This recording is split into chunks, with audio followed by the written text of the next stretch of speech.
You're watching Prime Crime with me, Dharamjot Kaur, a special series where we dive deep and connect the dots on some of the biggest crimes around the world, where every case reveals more than just the crime itself. It reveals secrets, goals, intent, and impact of one single act.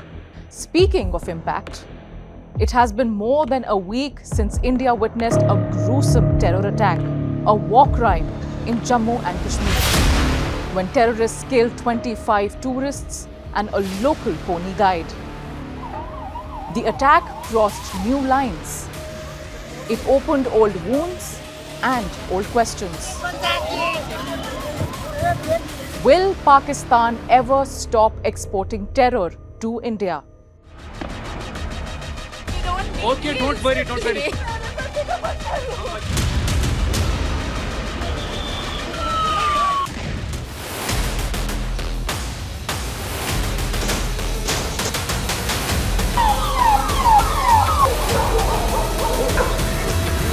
Jammu and Kashmir is no stranger to infiltration, attacks, and militancy.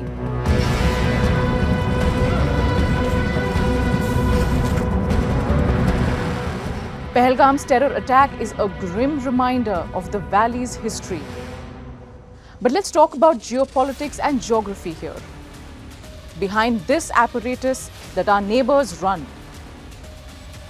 the Indian Union Territory shares a porous border with Pakistan.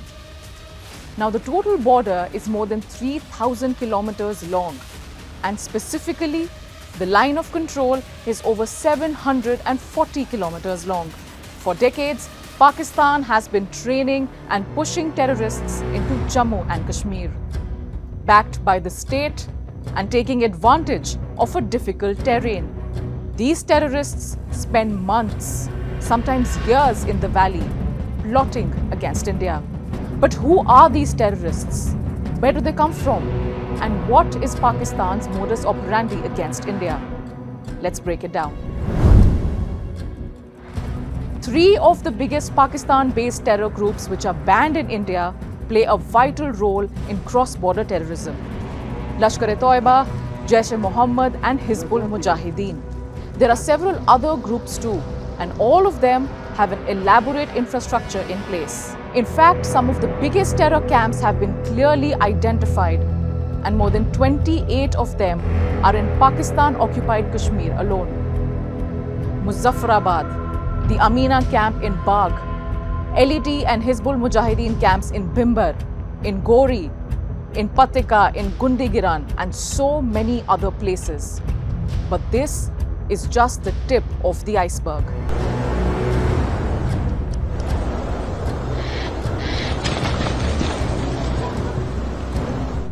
In October last year, Indian intelligence identified a new joint terror camp set up by these three big terror organizations.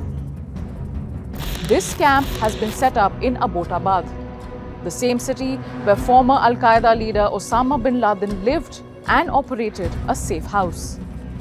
This new camp is understood to be a factory for recruiting terrorists. And believe me when I tell you this infrastructure is years in the making, and it runs deep. The cross-border terror apparatus can be divided into three main parts: terror recruitment camps, where these terror groups induct the directionless; terror training camps, where the recruited are then trained for approximately a period of 30 to 40 days; and finally, the launch pads, where the trained terrorists chart out their route to infiltrate India.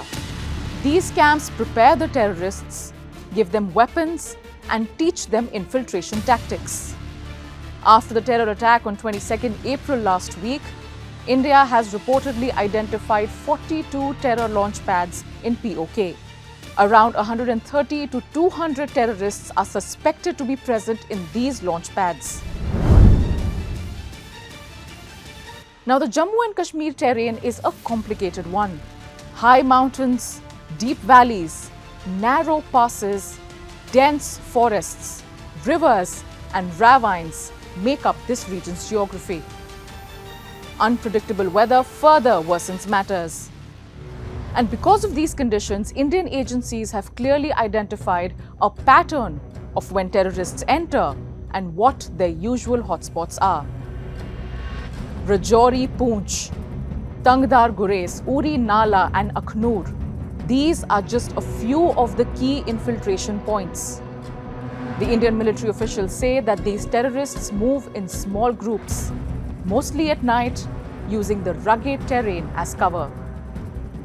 They have GPS navigation systems, satellite phones, and local guides who show them the safe routes.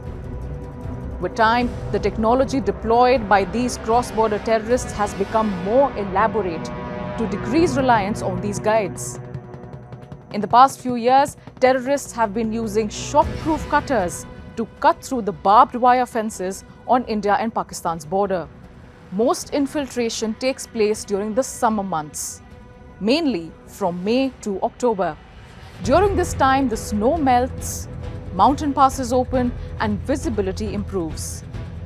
In the winter months, due to heavy snowfall and extreme cold, infiltration attempts significantly reduce. But even in the summer, the thick vegetation and steep slopes make both patrolling and infiltration challenging. In fact, the foliage is so dense that you cannot see any movement behind 100 to a 200 meter distance. Even in these conditions, India's security forces have successfully foiled many infiltration attempts in the past. And as we speak, they still continue to do it. But the main question in all this remains: when will Pakistan's brazen support to terror groups come to an end?